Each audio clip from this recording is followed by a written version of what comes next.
नौजवान।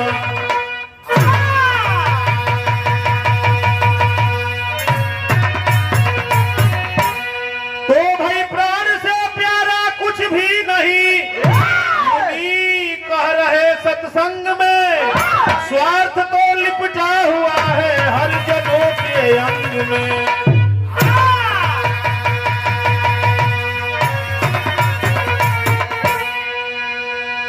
सुनने वाले साथियों, ऐसे ही महफिल लगी हुई थी किसी गांव में। एक एक हाथ का दाढ़ी झोटा बढ़ोले एगो साधु बाबा प्रवचन देत रहलन। जैसे ऐसे ऐसे लोग बैठल बा, वही तरह सारे लोग बैठे थे, प्रवचन हो रहा था। और वही प्रवचन में बाबू सबके समझावत रहन। साधु बाबा एगो फिल्म के तर्ज लगिल मास्टर।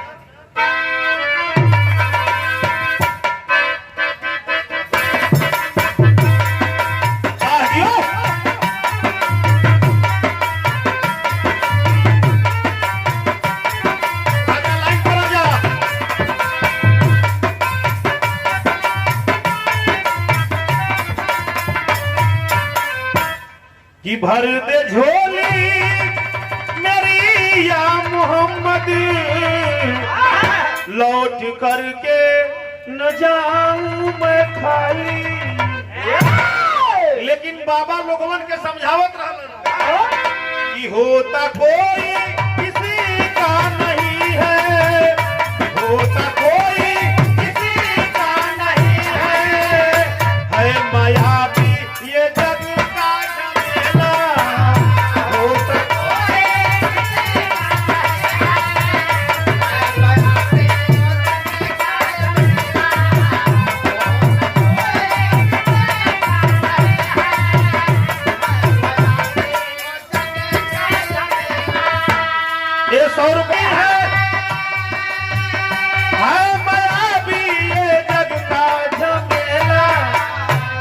बिगड़े पर मिले ना बहनोई, बनते सालों का है रेला।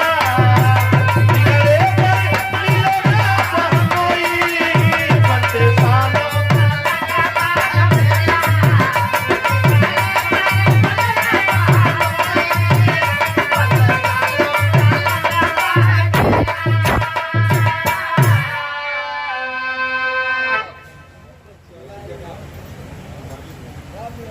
कि दुनिया में केहू का केहू बा ना। अबे अगर निमन बन जीव तो लोग तो से बियाह करे के बहन बेटी के तैयार हो जाई, और अगर दीन बाउल हो जाई तोरा के केहू सारो ना बनाई।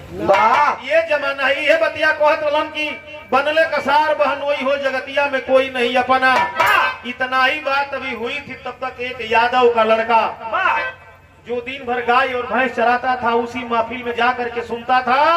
और जब दुए लाइन बतिया कहलन, तब तक लौरिया तान के खड़ा हो गई कलश की खबरदार, ऐ साधु बक बक बक बक मत करो, दुनिया में माने वाला बड़ा लोग बा। क्या कहा लड़का?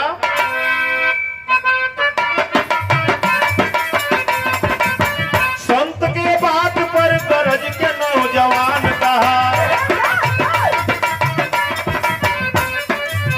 मत है पीता हमको जानते हैं जान कहा। नार हमारी एको पल न बिसारे हमको, रातों दिन दिलो जान से प्यारे हमको। कहा साधु की तो यही की गर्व झूठा है, बता सकते हो कौन किसको नहीं लूटा है। परखना हो तो पहले सांस चढ़ाना सीखो, परखना हो तो पहले सांस चढ़ाना सीखो, महज एक घंटे के लिए ही मर जाना सीखो।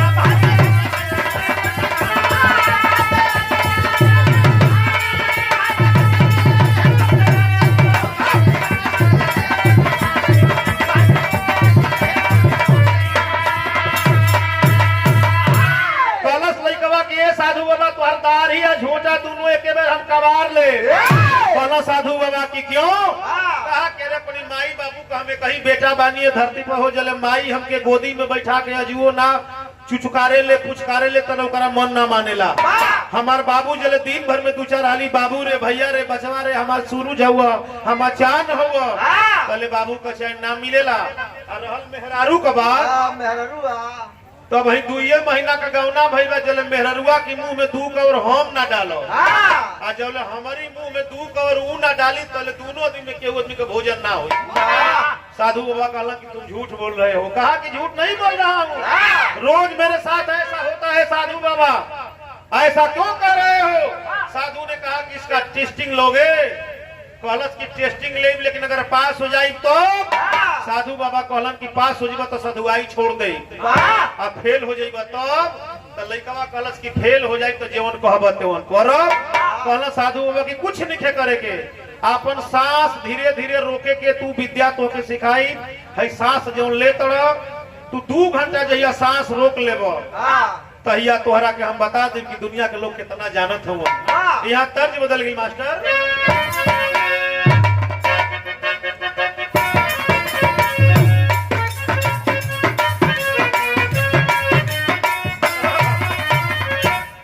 तरह तो बतौलन मास्टर, कोनो दुल्हन का दूल्हा प्रदेश से नौकरी करत रहे, आ गई छुट्टी, जब पकवाई डाल की बाजारे आई तो एक आध झोरा बाजार कैल, जब नरसिंह थान गई तो 2 शीशी ले लिया, एगो शीशिया तो वही जब मार दिया, एगो गई तो नरदी मोड़वा पर मार दिल, घर ले जा पूरा लट्टू हो गई। 11 बजे रात के भैया घरे पहुंचल, झोरा में तरकारी ले ले, केवाड़ी बंद बा, घर के लोग सुतल बजा के सिटकिनी बजावत बा। मेहरारू जब केवाड़ी का पल्ला खोला से इतना नीक महक पुनः जितेंद्र भैया को से 50 मेहरारू जान गई कि नतिया का बेटा आज वही पियले बा।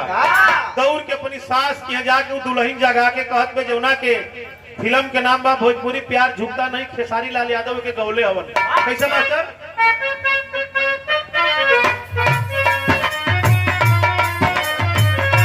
हमारो के लगाही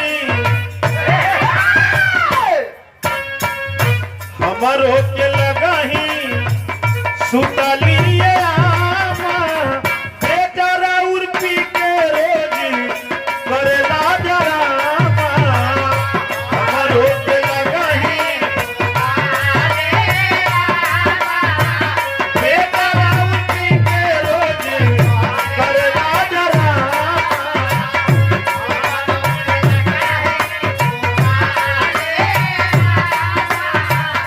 बेचारा उर्पी के रोज।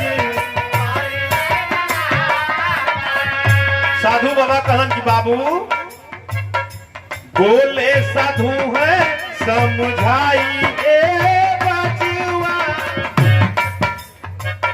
काहे कैला हमसे खीसी आई बचावा। बोले है साधु समझाई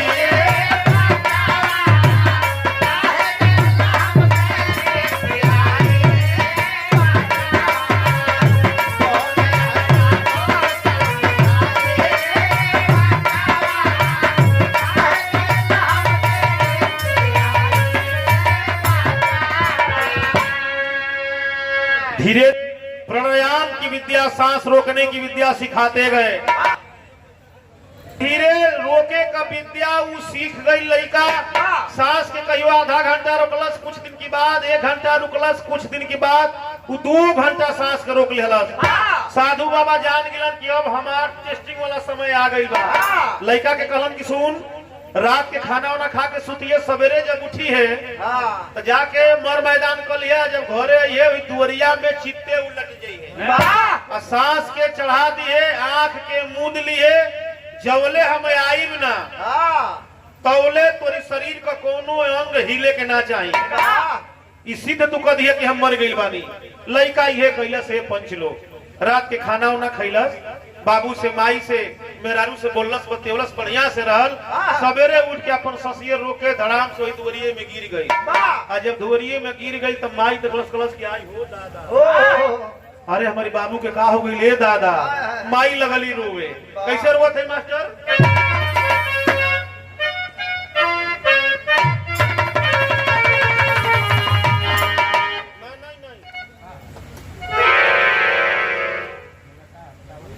नैहर में 2 यार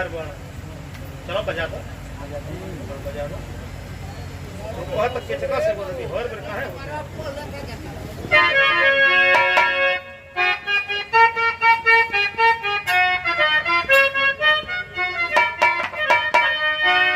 कि माई रोली करे जवा के फार हो हमार बेटा मर गईले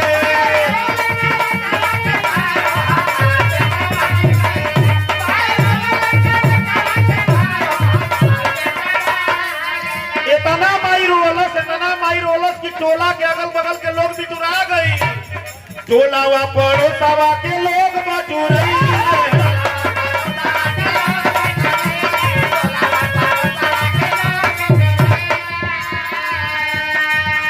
अरे लोग बटुरई ले हो लोग बटुरई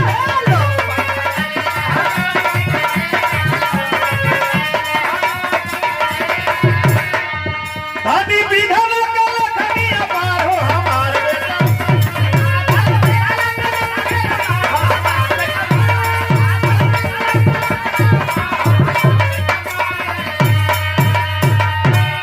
माई इतना रोलस की अगल बगल के टोला के लोग झूठ गई कलश करे रे बड़ा बढ़िया से लइका वाला का हो गई भगवान ये कही लइका भगवान करा के हर लिहलन मेहरारू घर में पोछा करत रहल झाड़ू करत रहल जब ऊ जल्लस करे त हमार सैया ये दुनिया में ना हुन गुजर गइलन जाके ओई छाती पर धड़ाम से गिरिए ऐसन जोर के गिरल की घाव तो बड़ा जोर के ओकरा के लागल लेकिन साधु जी का बतिया याद रहे चुपचाप पटाई बा कलश की बताओ सधुइया झूठे हमके चुतिया बनवले बा माई को रुवत गोर फाट गई हम मेहरारू धड़ाम से उलट गिले करे करा के ना उठैया से तो देखत त ओ मर जाई मेहरारू रुवत में अपनी वो मरद के पकड़ के कैसे मास्टर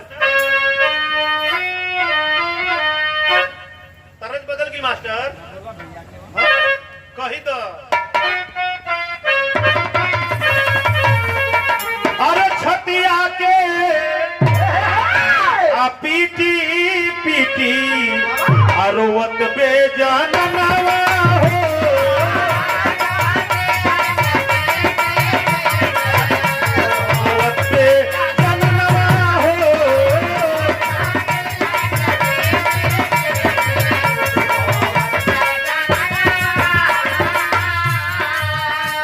छतिया के पीटी पीटी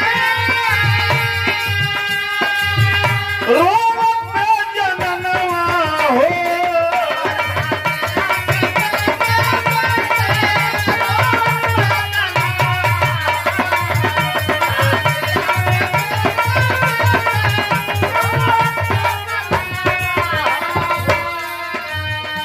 हम मारी जैती बलू ए भगवान हमरा के मुआ दो हमारी मर्दा के जगा दो मर्दा के जिया दो कहत कि देखो मेहरारू कहत बिया कि ए भगवान हमरा के मुआ दो हमारी मर्द के जिया दो यही जा सधुइया रही तो झोटवा हिला के दिखा देती कि देख मेहरारू मरे के तैयार बे लेकिन साधु कहता पता ना बा पटाई बे मेहरारू कहत बे हम मारी जैती बलू हम मारी जैती बलू जियते मोर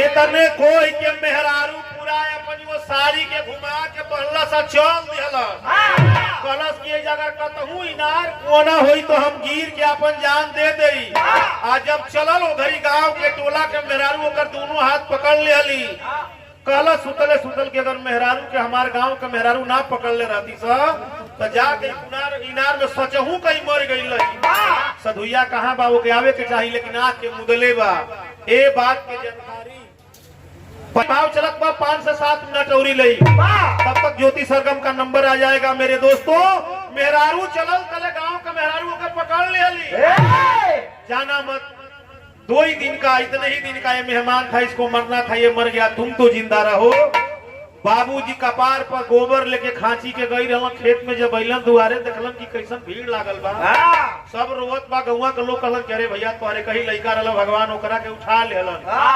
खचिया उचिया पी के जा कोई लड़का के पकड़ के बाबू पूरा भोकर भोकर रोवत हो। आ जब रोवत हो मने मने सोचत बा कि देखा कितना हमार बाबू जानत हो। रोवत बन बाबू कैसे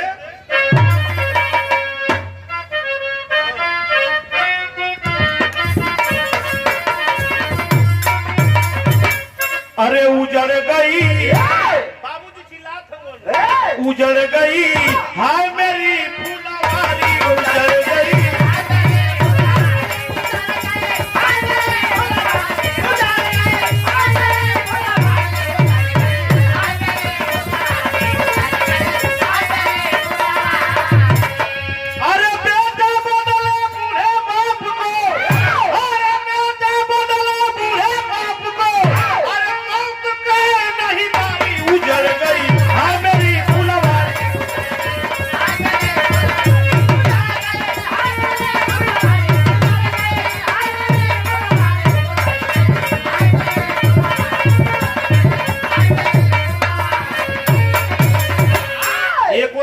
पकड़ ले है एक और मेहरारू पकड़ ले है एक और बैठ के बाबूजी लगलन रोवे तब तक वही बीच में वो चमत्कार हो गई। सुनने वाला दोस्त लोग कौन सा चमत्कार हुआ कि उसी समय में आया तपस्वी रूप निराला लगे तेजस्वी।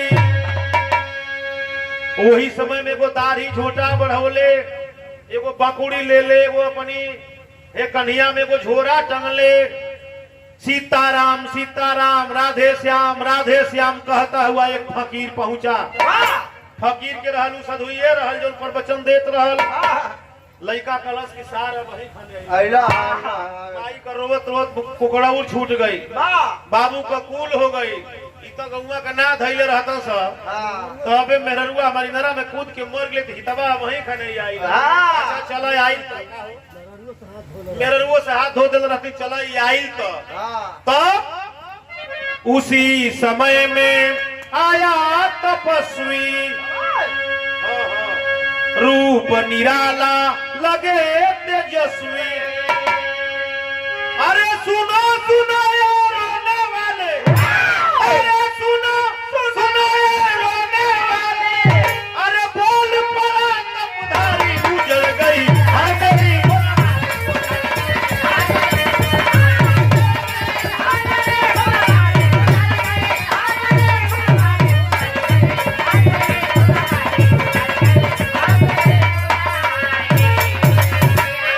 साधु बाबा कहलन की काहे रोत हो जा का बात परल बा काहे रोत हो जा कहलन से गंगा ला करे मार देवा नहीं तोरे आंख ना आगा देखा तो ना हुआ जवाने लइका मरल बा मेहरारू के मूर्छा आवत बा बाबू पछाड़ खात हवन माई कब्बे के अचेत भइल बे तुम्हारा कुछ बुझात के कैसन साधु हो यार साधु हो के सवाधु हो हैं कहलन कि वो ये लड़का मर गया है।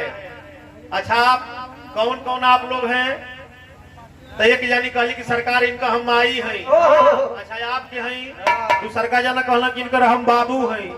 अच्छा तू के हऊ बोलो के हऊ तू तो कहली कि इनकर हम अर्धांगिनी है। अच्छा ठीक बा का चाहत हो जा कि जिंदा हो जा कहल करे सरकार हमने का तीनों आदमी मर जाती जा लेकिन कम से कम लइका बा तो जिंदा हो जाई। कहलन कि एक काम करो का कहलन कि कहो तो इसको जिंदा कर दूं प्राण किसी का इसमें भर दूं। अरे जहर का प्याला पीने कोई देखो अपनी झोरवा में से कोई बोतल निकल कहलन के में जहर बा ई प्योर सल्फास के घोरले बानी सल्फास ये कही रे भैया कलन की प्योर सल्फास बा या विधि का विधान बा के धरती पर उहे जी जे मोरी कई सल्फास कई पूरा घोरले बानी जे के पीही उमरी आ जे मरी वही का प्राण एकरी भीतर जाई। अब अपने में तय कल जा कि के पीही के मरी तो कैसे ही जी का कहलन कि जहर का प्याला पीले कोई अरे जहर का प्याला पीले कोई अरे पुरुष हो या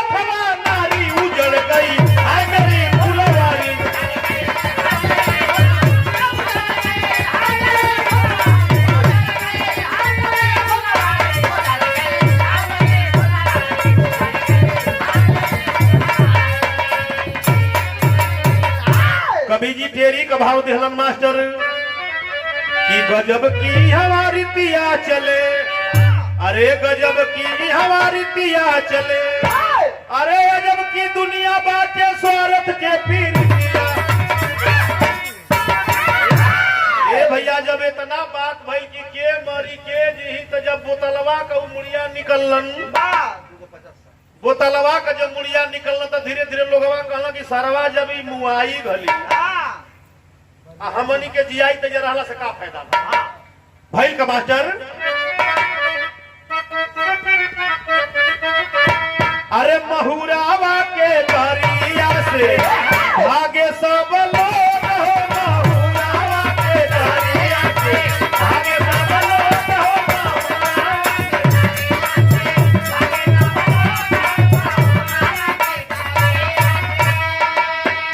सबसे पहले हमारी कहानी का लास्ट चलत बा। कहलन के अच्छा तो रउआ के हई तो लइकवा के कहलस लइकवा का माई के हम इनका माई हई तो साधु बाबा कहलन कि तब हेनी आई आके खड़ा हो गई ओकर माई लइका के कहलन कि हई बोतलवा ले ला के पी ल। माई कहलस कि पियब तो अभी पुजारी भैया भी बैठे हैं, पुजारी सब में पकवाई ना। कहलस माई की जहरवा के पियब तो मर जाई, कहला कि हाँ मुआबू तबे लइकवा जी ही और ना मुआबू तो लइका ना जी ही। तो माई का कहली कि यह विरह के अंतिम बात बा, इतना लोग बैठल बा। माई कहेली हमरो बेटा मरी गइले, माई कहेली हमरो बेटा मरी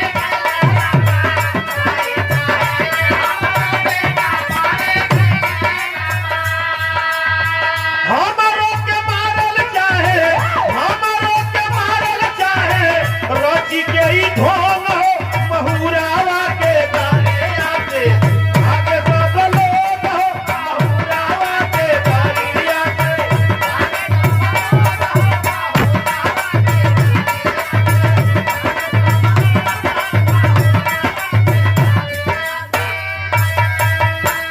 कहलस माई किए साधु बाबा ए जोहर के हम ना पियो, हम मरिए जाई तो लइका जी के का करियन, अभी हम टाइट बानी, हमारा भी मर्दो टाइट बा, ऐसने ऐसने कोई गो लइका हमनी के पैदा हो जाई जाई।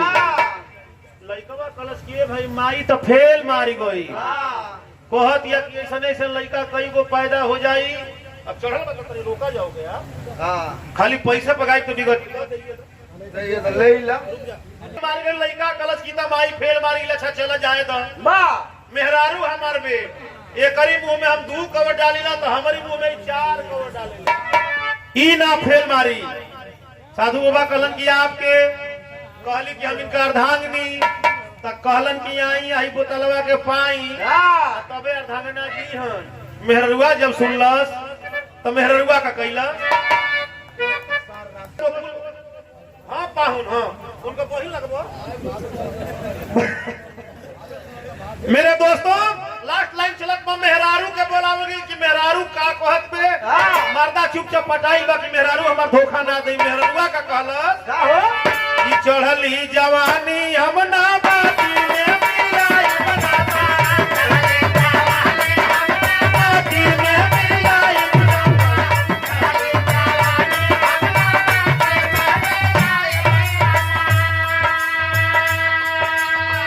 नैहर में जाके बोलू, नैहर में जाके बोलू सहबो वियोग हो, महुरावा के दरिया से भागे सब लोग हो, महुरावा के दरिया से भागे सब लोग।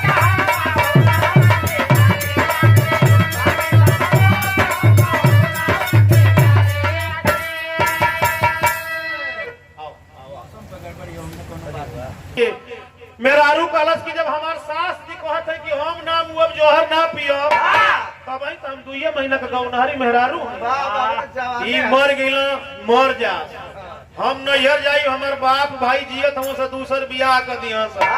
बाबू के बोलौलस, बाबू कहलन कि जब मेहरारू तैयार बे कि हम ना मुअब पतो ही भगते में तो हम काहे के मुअब साल जियत चाहे मुअब अभी मरिए गइलन।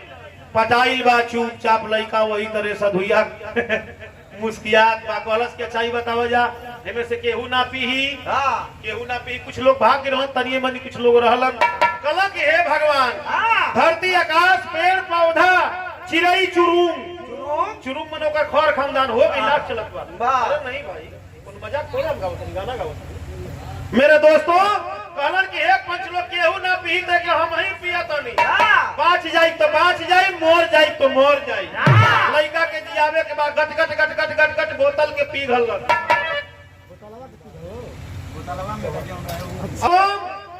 वो अपने गट गट गट गट पी गल सधुइया कोनो जहर थोड़े रह उ तो आधा किलो चीनी रहल आ 2 रुपया का ललका रंग रहल आ लड़का के धीरे से उठौला से एगो बात कहलस बिरहा के आखिरी लाइन का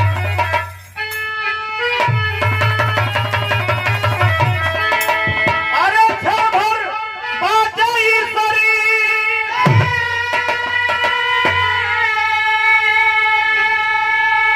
कलश के बेटा उठ जो शरीर पानी का बुल्ला है आ तू सुतला काय अभी वही खोला तू जहन्नम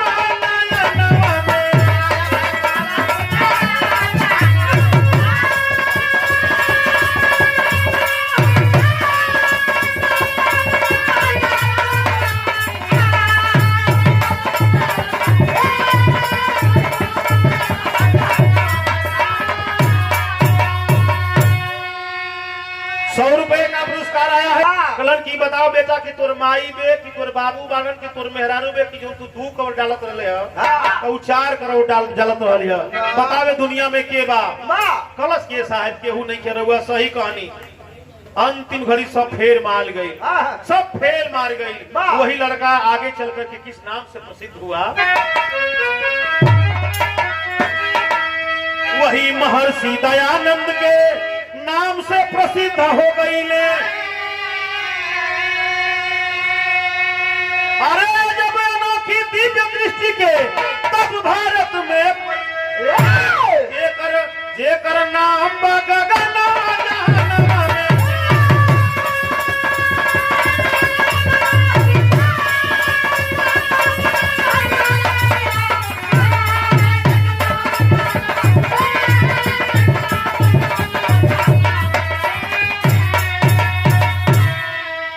कुसुम पराग जड्डू देऊ भोला जी सुरभ सिधारे बाला संग में राम बचन शिव भूखन रंग पसारे अजब की हमारी दिया चले मनोज काशी